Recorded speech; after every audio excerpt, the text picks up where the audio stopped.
నమస్తే, welcome to our channel. నేను మీ Naresh. Supreme court చారిత్రాత్మక తీర్పునిచ్చింది. ఎస్సీ రిజర్వేషన్కి సంబంధించి గత 30 సంవత్సరాల క్రితం మాదిగ రిజర్వేషన్ పోరాట సమితి ఏబిసిడి వర్గీకరణకు సంబంధించి సుప్రీంకోర్టు ఒక తీర్పునిచ్చింది. ఇదే అంశం ఈరోజు మనం మాట్లాడడానికి సీనియర్ మోస్ట్ రాజకీయ నాయకులు, మాజీ మంత్రివర్యులు మోత్కుపల్లి నరసింహులు గారు మనతో పాటు ఉన్నారు. ఆయనతో మాట్లాడదాం. సార్ నమస్తే. సార్, ఎస్సీ వర్గీకరణ, ఏబిసిడి వర్గీకరణ అనేది దాదాపు నేను చిన్నప్పటి నుంచి ఉంటున్నా.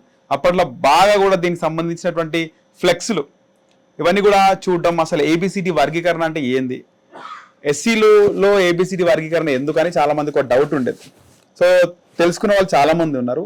ఇప్పుడు ఒక తీర్పు అయితే అనుకూలంగా వచ్చింది. సో ఇది చారిత్రాత్మక తీర్పు అంటున్నారు. సో మీరేమంటారు సార్?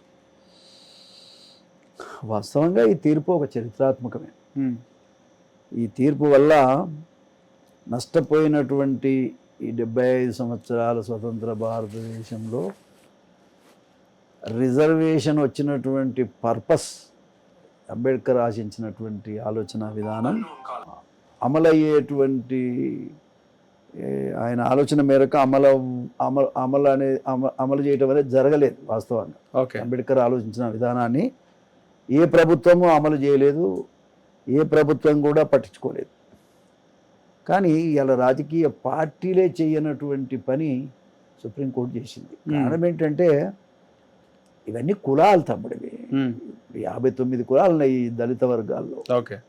59 కులాలలో మాలోళ్ళు మాదిగోళ్ళు బతకడమే కాదు కదా, మిగతాళ్ళు ఇంకా 59 అంటే 2 తీసేస్తే 57 కులాలకు వాళ్ళకి అసలు దిక్కుమొక్కు లేదు. అసలు వాళ్ళకి దేంట్లో కూడా ప్రవేశమే లేదు.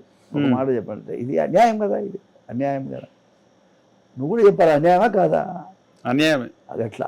అందుకని అన్యాయం అనేటువంటి దాన్ని గుర్తించలేకపోవటం ప్రభుత్వాల యొక్క వైఫల్యం. ప్రభుత్వాల యొక్క వైఫల్యం. కాబట్టి ఇవాళ సుప్రీంకోర్టు గుర్తించడం అంటే అది నష్టపోయినటువంటి దళిత వర్గాలు భారతదేశంలో ఎక్కడెక్కడైతే నష్టపోయినరో నష్టం చేసిన వాళ్ళందరికీ ఇవాళ పండుగ రోజు. ఒక మాట చెప్పాలంటే చాలా గొప్ప దినంగా నేను భావిస్తా.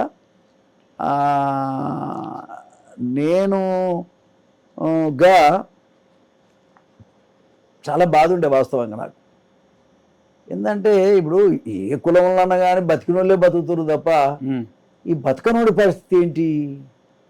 రెండోది, నువ్వెక్కువ నేను తక్కువ అనేటువంటి అభిప్రాయం కంటే ఇది ఏదో ఒక నిర్ణయం జరిగి ఎవరికి కులాలు ఉన్నాయి కదా, ఇవన్నీ కులాలే కాబట్టి ఏ కులమైనా వాళ్ళ జనాభా ప్రాతిపదిక. ఒకప్పుడు చదవలేదు, చదవనప్పుడు మాల సోదరులు దాన్ని అందుకున్నారు,